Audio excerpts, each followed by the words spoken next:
certainly we are at a bit of a stalemate.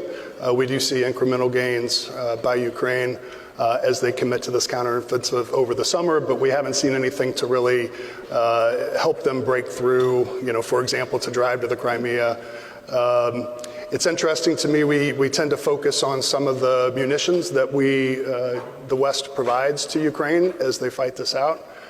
And we look at some of them as holy grails as they play out. So if you think of HIMARS, certainly that led to some sensational tactical events. And then you see the Storm Shadow missile doing the same thing. And now we're talking about dual purpose, improved conventional munitions or cluster bombs. None of these, unfortunately, are the holy grail that Ukraine is looking for that I think will allow them in the near term to break through. Well, let's talk about what is going on in the world. And we had this U.S. defense official come out and say that the big spring, summer, fall, winter counteroffensive is stalled.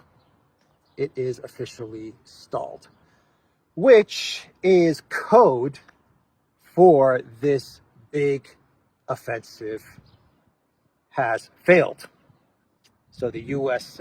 defense official says that we are now in some sort of stalemate, and he admitted that none of the weapons, the wonder weapons, have really worked. He said that the HIMARS kind of worked. The Storm Shadows, he's like, the Storm Shadows, a little bit, but he said every other weapon has failed to deliver the breakthrough that the collective West had been hoping for. Remember, the plan was 5 days to the Sea of Azov, split the Russian forces, disrupt the supply lines. The Russians would panic when the Ukraine military started to approach them. The Russians would drop their weapons and run away. That's what they actually thought. And we have many articles from collective West media saying as much. And once they got to the Sea of Azov, then they would make their move on Crimea. They would eventually capture Crimea. And as Budanov and Zelensky and Podolyak, as they said on many, many occasions, they would be fishing or swimming or doing something in Crimea this summer. That's what they were telling us for the last 3 months. And now you have the defense official saying that, yeah, we're at a stalemate right now, which means that the collective West, NATO, this NATO proxy, the Zelensky regime, they are losing. When they say stalemate, what they really mean is that they are losing.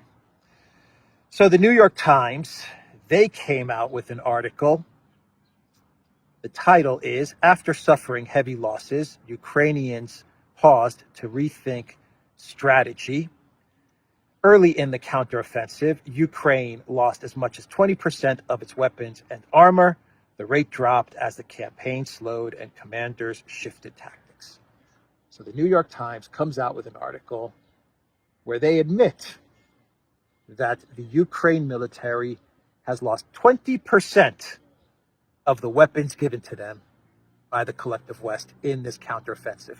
From June 4th up to today, the New York Times is saying that the Ukraine military has lost 20% of everything they had for this big counteroffensive. The interesting part to this article is that the New York Times, they don't talk about the casualties, like the people lost, the soldiers lost. The Russian Ministry of Defense, they put a number on it, and they said 26,000 Ukrainian soldiers were lost in the first month and a half of this counteroffensive, which has failed to even reach the first line of Russian fortifications. 26,000 lost. The collective West was saying, actually Stoltenberg was saying, as well as the collective West media, he said that Ukraine had trained, that the collective West had trained 60,000 Ukrainian soldiers for this big offensive. 60,000. That's the number that they put. And I'm taking the high end. 60,000.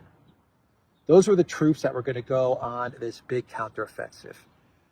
And according to the Russian Ministry of Defense, 26,000 have been lost.